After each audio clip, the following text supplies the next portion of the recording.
Okay, so I've been making some brass shells, and I thought I'd show you guys an easy way to just make some with modern components instead of using like 20 wads to fill up the shell and stuff. These are 2.5 shells, brass shells, as you can see there. I'll just be using a scale, some Pyrex. I'm not going to use real black powder just because I'm doing a couple load tests, and Pyrex is a lot more available for me, more than GoX is at least, and I have a more reliable source of Pyrex. So I've been trying to kind of cast my own shot and drip my own shot, so I'll do a couple load tests with that. So yeah, so pretty much what you'll need here, it's only hand tools, and I'm not going to use the press for this or anything. Pretty much the only time you use a press is to resize them if you shoot them out of different size bores. So pretty much today, shotgun bores are almost all the same, but back in the day they had thousands differences in them. So the shells would, for example, swell up in a bore. So if shotgun number 1 was, well, a bit bigger than shotgun number 2, they wouldn't fit in each other's bores. But I'm using it for the 1887 that you're looking at there in the background, and I might use some for some 12 gauge double barrels, but that's just, I'm not really excited about that. Hopefully they'll fit in each other's bores. But here we go, we'll get started. So pretty much all you need is a knife for the wads, I'll show you all that later, some powder of your choice, and a scale. And don't forget also, as you can see, I have my little leather book here. You can see in the background I keep all my load data in there, because once you get multiple calibers it's pretty hard to know which is which. And I have like light loads and normal loads. I don't use heavy loads, and by heavy loads I mean shot ounces and powder grains. So yeah, let's get started. Bear with me here as I try to work around the camera, but I'll do my best.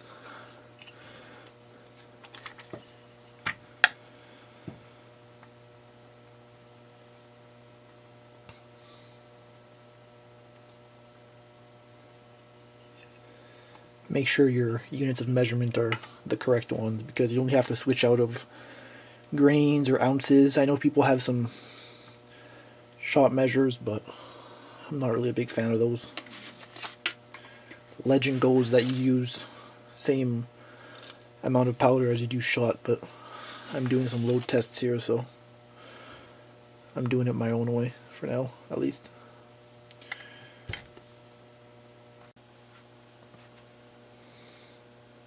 See here, it's already primed. Take the powder.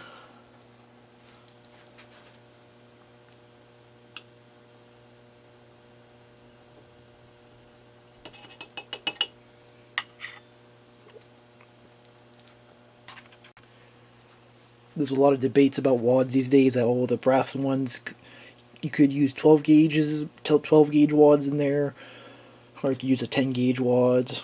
Well, you could pretty much do whatever you want, in my opinion. They say, there'll be a better gas seal with the 10 gauge ones, but hey, whatever. I'm doing a couple load tests here, just nothing super serious. So if you try to load these are just standard Winchesters. They're like, I think $8 or $10 for a bag of 100. Pretty cheap. People say, you can't use plastic with black powder, but truth is that you can. You get the same results, except that in the barrel, if you're pretty much unlucky, you'll get a bit of plastic residue, since black powder burns so hot. But nothing a good old brass or copper brush can get out. So these are way too long, so I cut the kind of like the, I don't know, gas seal thing here at the bottom as best as I can around the camera. Then I'll take this spring part out, and there you go, and you're happy-go-lucky. You're ready to load them in the shell.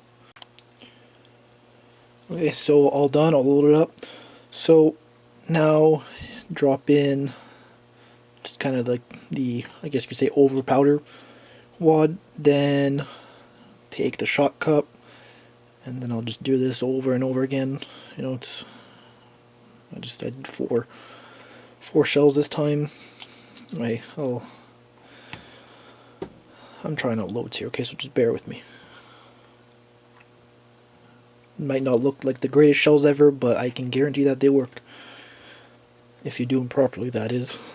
I'll show you at the end how I do them, so just so they actually go off properly when you attempt to shoot them. Because if the powder's not compressed properly, you can have some issues. Back to scale, now you have to restart it. It was in grains before. Now, since we're doing shot, I'll put it into ounces as best I can. There we go, ounces. Make sure it's a 0. Then I'll put an ounce or a bit less than an ounce in my shells, and I know that's about 100 to 107 little BBs that I counted. So that is plenty for me.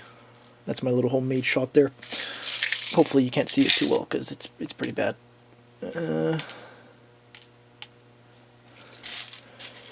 Yes, I bought like 800. I'll go up to like 900, close to an ounce. Like 990. That's good enough for me. Now back to the shells. You prime them, put the powder in, wads in. Well, now you just have to load the shot in there, and this is second to last step. You can see here they're pretty full, so you just lightly tap them in there, pack them in. So now once I load up all these, I'm moving on to the final step. Okay, so last and final step is to seal up the shells themselves. With a press, you could crimp these and make them all look nice as they used to be back in the day. But we're reloaders, so you know, I don't want to ruin the shells, because if you crimp them too much, the shot blast will break the crimps off, and you'll pretty much only be able to reload them like 2 or 3 times. So now you'll need to seal them off. You'll need pretty much a little disc like this. I made my own punch. It's a leather punch that I bored out.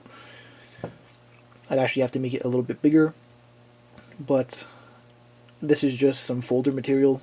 You could use folder material, cereal boxes, cardboard, pretty much whatever. And then as spacers, if need be. These are a big if. Or you could also seal your shell with this. You'll need, well, some cork I use, or they sell fiber wads, but honestly I just use cork. It's like $4 for a roll at the dollar store. So that's that.